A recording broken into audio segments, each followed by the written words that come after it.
What's up to all my freelancers, designers, and creatives? This is Nathan. Welcome to another episode of Freelance Jumpstart. In this episode, we are going to get into how to find your niche or your specialty. Now, to kick things off, I've actually talked about this in the past. There was an episode of Traffic Talk. And for those who don't remember, Traffic Talk is the segment of this podcast where I answer questions from the audience, all while driving on my daily commute. But on the episode of Traffic Talk, someone asked the question of how did I start doing what it is that I do today, right? So they wanted to know that, and they were curious on how did you find your niche or your specialty, or how did you find the specific thing that you do within a larger business offering that you have. So in other words, you may say you want to open a restaurant. Great. So if you open a restaurant, there's food involved. But how do you figure out what food to serve? Do you serve Chinese food? Do you serve American style? Do you do a fusion type restaurant? What do you do? I'm in Houston, Texas. Do you do what they call Tex-Mex, which has a Spanish influence? So what do you choose, right? So a restaurant is very broad, but then you get specific. Okay, maybe you say you're going to do American. Great. Are you doing breakfast only? Are you doing dinner only and lunch? Which one is it? What are your hours? So you start getting more and more specific till you land on exactly what it is that you're offering. And the reason you do this is if you do too many broad things, you won't be known for any one thing.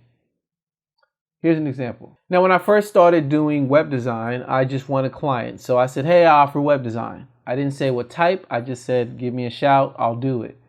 And what that leads to is a diversity of different types of clients. So you get people who want a wedding website, and then you get people who want a site for the nonprofit, and then you get people who want a personal site, then you get people who have a small business site. You get a range of so many different types of clients, which is okay. The downside is you really can't specialize and start adding repetitive systems in place because you know exactly what to expect. And every new client is like a new adventure and you just figure it out. But if I had started and said something to the effect of, my name is Nathan Allotey, I do web design for tech startups, then people already know when there's a tech startup who needs someone, tell them about Nathan. Because I didn't do that in the beginning, I think people would talk about my services like this. Hey, I know Nathan, he's like a web guy, he does websites. Yeah, give him a call. Well, what type of sites does he do? He's pretty good at everything, so yeah, just give him a call. That's how the conversation would go, and people would come to me, their expectations are not even set. They don't know if I can even do the work they're describing. I don't even know if I can do the work they're describing because I need to hear what they're saying, and then I find out about it and say, oh, well, can I build a clone of Facebook, which has really happened to me. Can I build a clone of Facebook? Can I build a restaurant site? Can I build a site that is a mirror of Staples.com and, Office Max and Office Depot? Those are all real things people ask me to do. But if I had said, my name is Nathan Allotey, I do web design, I specialize in e-commerce sales, then people know, go to Nathan when you want an online store. So again, there is a goal to get specific or to niche down. And I've seen a lot of videos online of people talking about niching down and different things of that nature. They're all over the place. Like I honestly have no idea what they're talking about. So just to give a little background of how I formulated a way to niche down that's fairly simple, I wanted to tell you the backstory behind it. So again, I was looking online and there was a very popular photographer who was out of Silicon Valley at the time named Helena Price. And I was like, wow, I just want to see if I can speak with her. So I did an actual interview with her and we talked, and I was waiting for some grand thing for her to say, like, tell me how you were able to work with Fitbit and Nike and all these magazine spreads that you do and all this work. Like, you work with all these top tech companies. Like, how can I get them as clients as well? So I was waiting for a grand answer. And she literally said, I don't know. Yeah. I did want to ask this question also. There may not be a specific answer to this, but just whatever you think. You've worked with many larger companies, tech companies, Nike, Google, Samsung, to name a few. How in the world do you get to work with those companies? Like, do they come to you? Do you do something specific? Do you dress a certain way? I have no clue. But, most people say, oh, I have some clients, but they're not going to say a lot of the big names that you've worked with, so how does that even come about? Beats me. I think, I've spent a lot of time reflecting lately and thinking like, man, what a whirlwind, so fast. Like, how did that happen? And the only thing I can say is like, word of mouth is huge. Like, be great to work with, be kind to everyone that you meet, like, make a positive impact on as many people as you can, do favors without expecting anything in return, like work your butt off, like work all the time, and be really focused on certain goals. And for me, it was, years of meeting people in this industry, really, really kind of mastering my craft from the tech and branding side, and then working really hard to get good, like as good as possible at photos as quick as I could. And I think it was just word of mouth. I think that I don't think that I deserved getting that many jobs that fast, but I proved to myself that I could do it by saying yes. It was very scary to have people like Samsung and people like Uber and people like Twitter and Square and these companies come at me so fast, and they definitely thought I was more experienced than I was. And in my mind, I'm like, guys, I'm just getting started. This is really scary.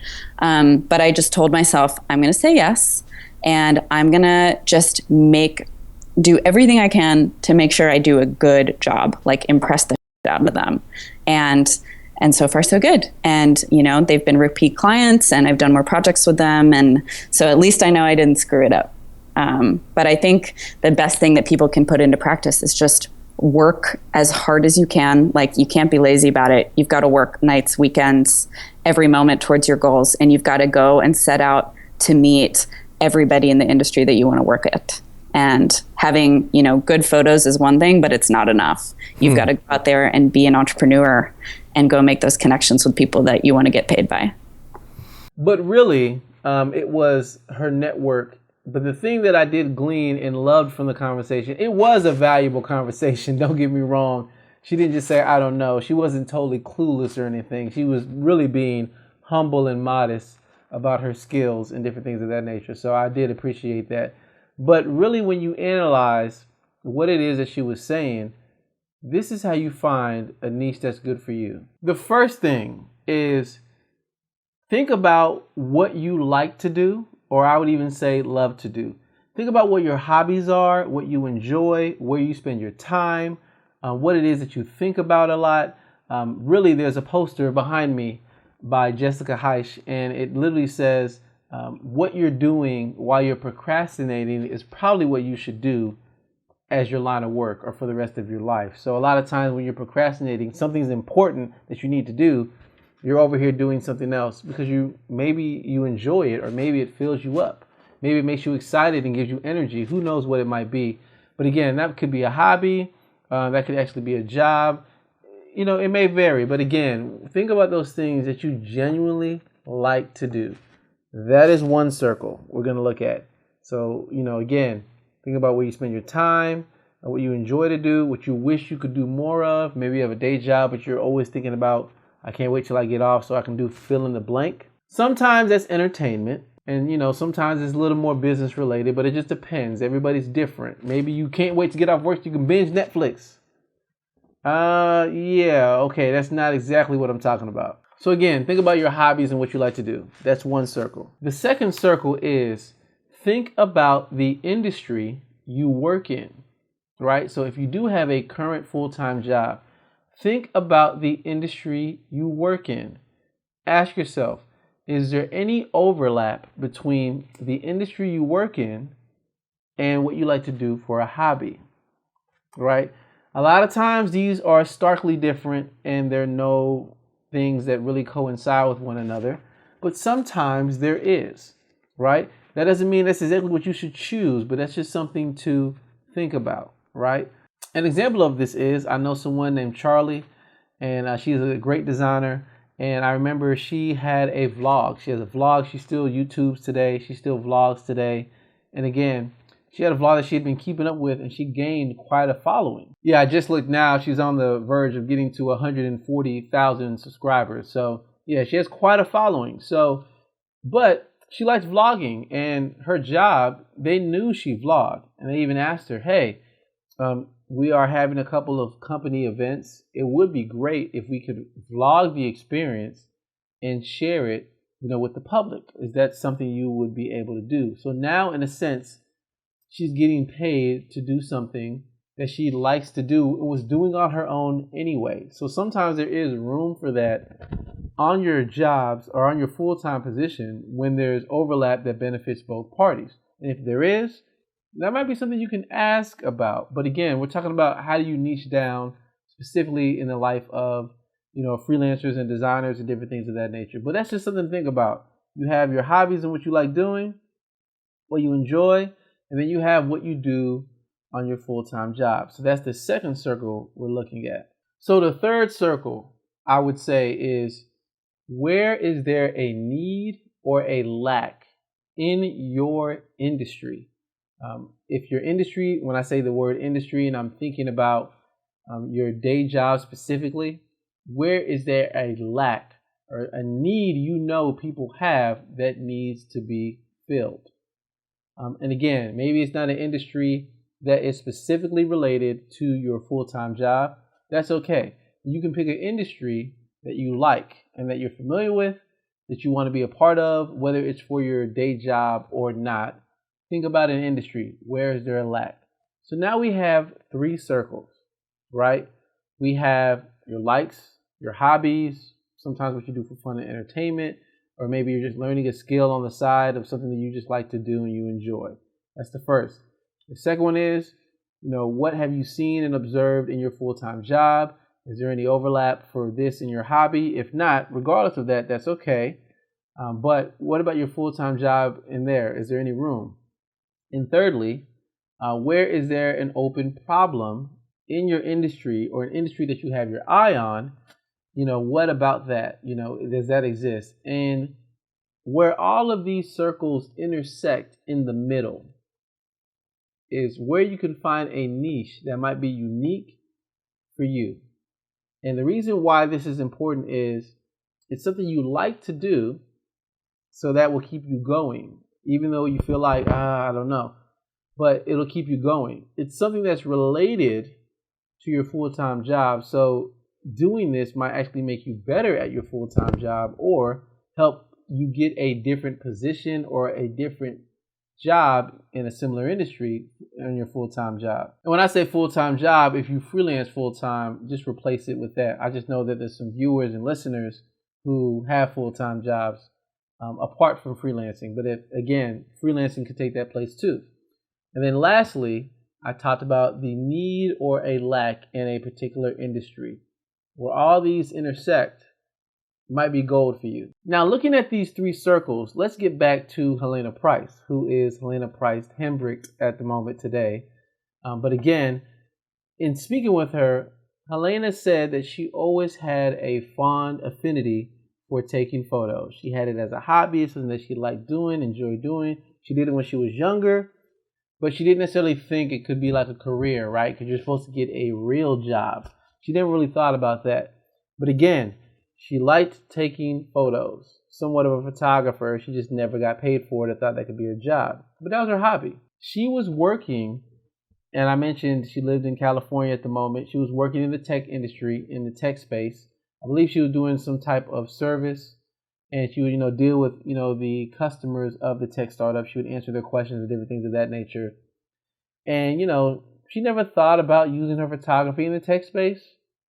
But it wasn't until the third circle came into play, which is her industry or the tech startup scene, they lacked something. Many tech startups sometimes focus on their software. Other tech startups focus on an actual physical product. Either way, she noticed and recognized that all of their pictures would be terrible. So they'd have this awesome product and boring photos. Or they'd have an awesome product and they'd have great photography on the product itself because it's something that for them to sell. But they'd have no personality behind the people in the company who produced the product, right? There was no story to be told. It was just like, this product is awesome. Look at our reviews. Buy it. But Helena combined all three and said, I can use my photography skills with the knowledge that I've learned in the tech space to address the lack that I see in these bad photos. And that became something that she did on the side. That became her full-time job. That grew to her being a, I would say, world-renowned photographer. And that even grew from there to her starting her own studio, right? All from finding out and realizing where she needed to niche down or where she needed to focus her attention. So again, for those listening, really quick as a review, those are the three areas. What are your hobbies? What do you like to do? What do you do when you procrastinate? What do you do to like have fun? Is there any skills that you're learning a part of that you just learn on your own? No one told you to. It's just something that you're thinking about. What about your current industry? What do you see at your job? Is there any lack? Basically, it doesn't even have to be your current job. It has to be your experience. Based upon your experience and what you've learned and your career experience, what does that look like? What does your career experience look like? What do you have knowledge and expertise in already, apart from your hobbies? And then thirdly, when you look at this particular industry and you combine all the three, something you enjoy doing based upon your previous experiences, where do you see a lack in the industry that you can solve a problem? Put those together, and I believe you'll start seeing areas where you could niche down and focus on and offer true value and do work that you honestly enjoy. Thank you for taking time to check out this video. I greatly appreciate it. If you like this video, give it a thumbs up. If you're listening on the podcast, feel free to give me a review. I read those, and reviews are great because it lets more people know about the content that I am producing.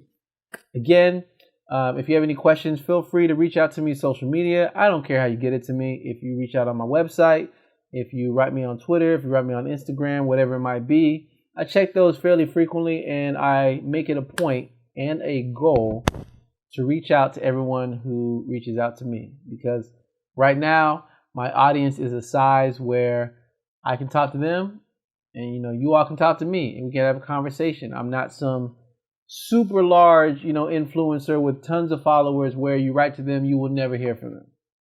No, I want to make sure I make time for my audience. So yeah, feel free to reach out. I'll get back in touch with you. All I can say is thank you for taking the time to check this out. And until the next one, I will catch you later. See ya.